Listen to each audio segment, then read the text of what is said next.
Hello everyone, and welcome to Let's Play Kingsley's Adventure. If you played this as a child, you'll probably have fond memories of it.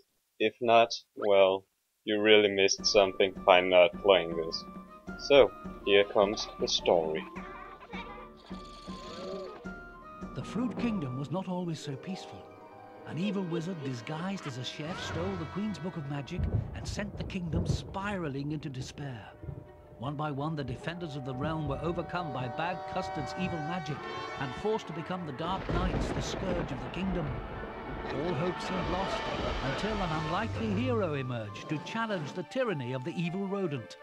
Kingsley, an orphan fox cub, small in size but large in spirit. Yeah, so if any of you have ever read anything about this game, you would know that Kingsley was supposed to be a rabbit. How will you know that? Well, I'll show you soon. So, okay, she just randomly gives you a shield. Nothing wrong with that. Yeah. Basically, if you know anything about the game story, you will find that it was very ambitious, and it's a shame that they didn't get the chance to incorporate everything they wanted to.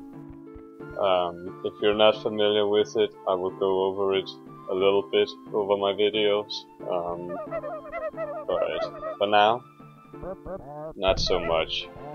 That's all the basic stuff to do first, so yeah. So you basically, this is the first stage.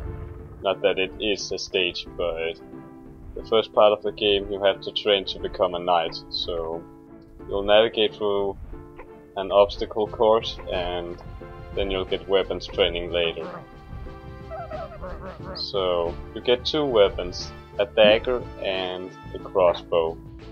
We'll start out by using the dagger here, fighting our first opponent. He can't harm you. He will use his sword, but damage-wise, he's not able to harm you. So sometimes if you press square button quick enough, you will be able to get 2 hits in, and sometimes, or at least in my case, it's not responsive at all. And yeah, obviously they will try to block, but with the front piece they didn't. So he's pretty simple, nothing too difficult. And with most enemies except him and the final boss of the game, when they're on the final life bar, they will just flat out fight you. They will no longer run away from you. So you press select to switch weapons, and R1 I think to zoom in. So as you might guess, if you step beyond that one, or you might not guess it, but a wall will pop up covering the target, the moving target. Not that your enemies are moving at all, but at least not that much. You will only face archers once in the entire game, and they don't move really. So, but most of your enemies will just move very close to you when possible, and sometimes they, if you're standing somewhere where they can't get to you, they really can't do anything but stand still and pretty much wait for you to kill them. So, sometimes if you're not close enough to an object, Kingsley doesn't want to do that, the action he wants him to do. So, like you saw, when I wasn't close enough to the stone to pull it, he just put up his shield. And in other cases, if you're trying to open, move switches or open doors, he will use his weapon instead. And those actions you use the square button with. X obviously jumps, and triangle shows you the stuff you already have. So, let's move on. if you didn't quite understand the story, yeah, we'll get a dagger here, then we have to talk to the king and queen to get our first quest. But if you didn't quite understand the story in the beginning, I mean, it was quite simple, so why not? But some guy, evil wizard named Bad Custard, stole a magic book from the queen, and now he's put everyone and everything into despair. So basically what you do on each quest is you do something for someone, then you gain a new weapon as well as a new piece of armor. And no, the armor doesn't make you harder to kill, which is, I think it's annoying, but considering how much was cut from the game, I'd say I can look beyond that. Yeah, I'm really confused as to where I have to go. It's not so easy to find around. But what happens here, you move between different places in the kingdom through holes, and they are cleverly named foxholes. Again, tying to the fact that Kingsley was supposed to be a rabbit. Funny thing though, he was also supposed to have a female companion. I don't know much about that, but hey, it's there, so yeah. Also, a lot of bosses was cut from the game. 3 from what I can remember. One of them was supposed to be there, but in the very end he was removed, even though there's dialogue with him inside the game texture. And they also had boss music made for him, but it never quite happened, so yeah. One problem I have with the game is that the control is incredibly stiff. It's not bad, but you have to excuse me there. It takes a little time to get used to, and it's nothing but a pain trying to get used to it. So, in this basement there's the hole where you go to Sea Town, and I won't start the next dungeon, but there is something I can do for you, and that is showing you... I don't know why that happened. I will show you some secret in Sea Town that I'm not sure many people are aware of it.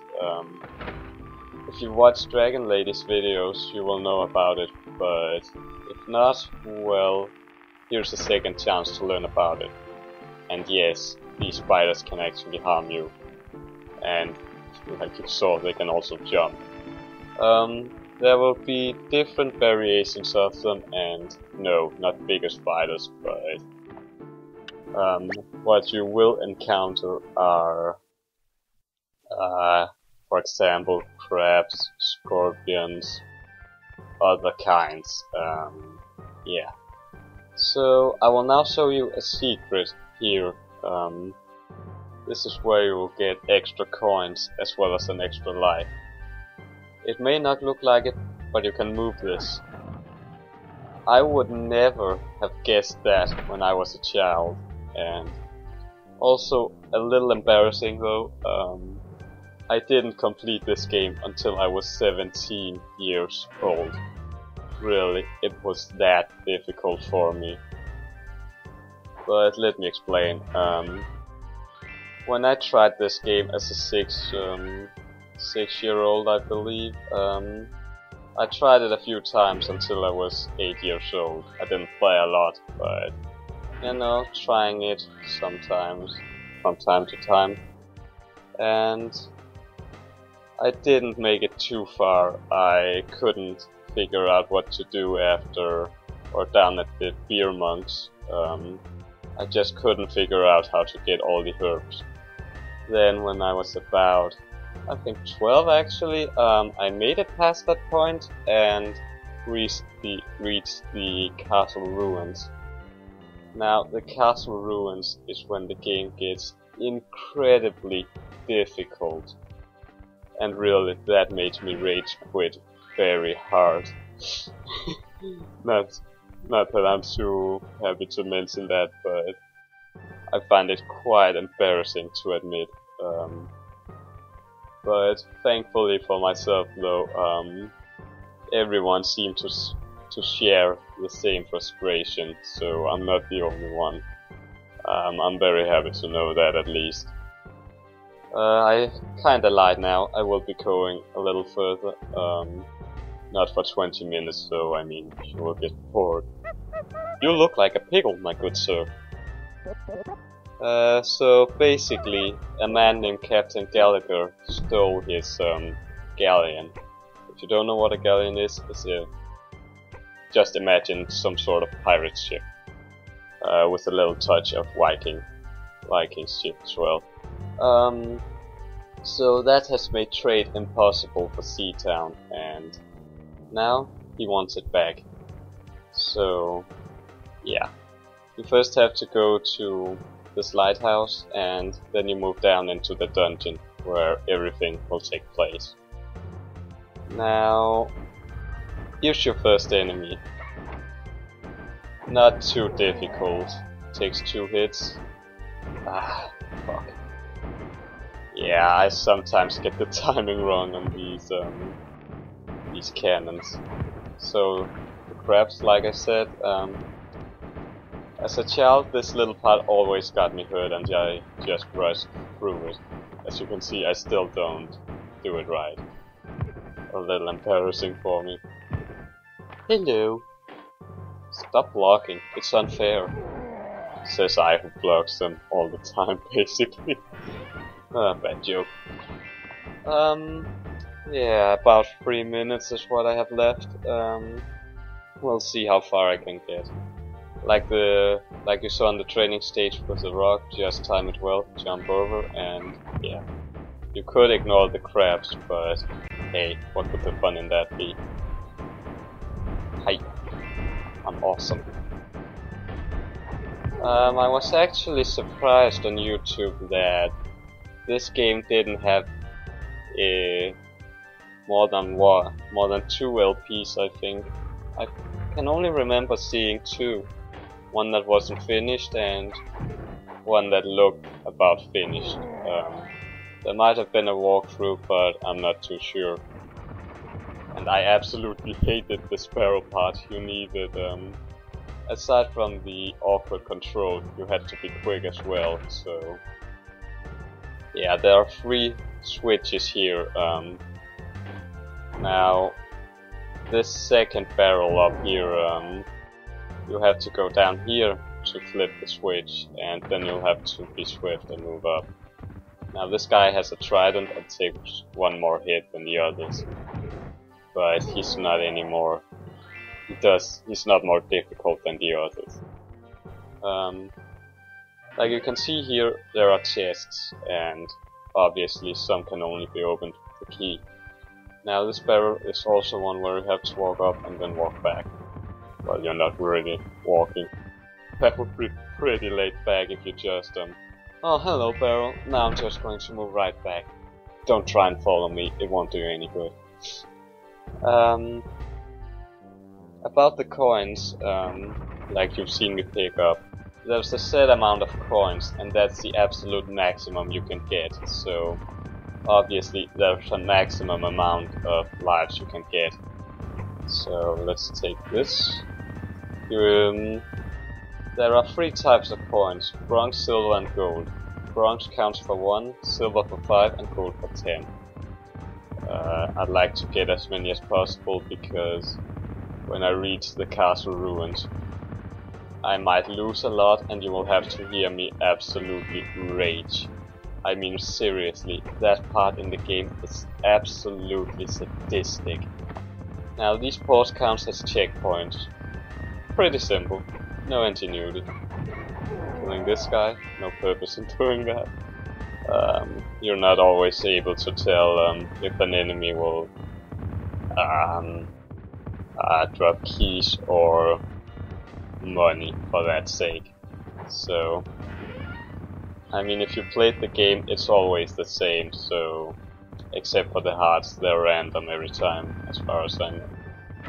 Okay. Didn't really pay any attention to that. So... yeah, that's the end of this podcast. I'll see you next time, and peace out.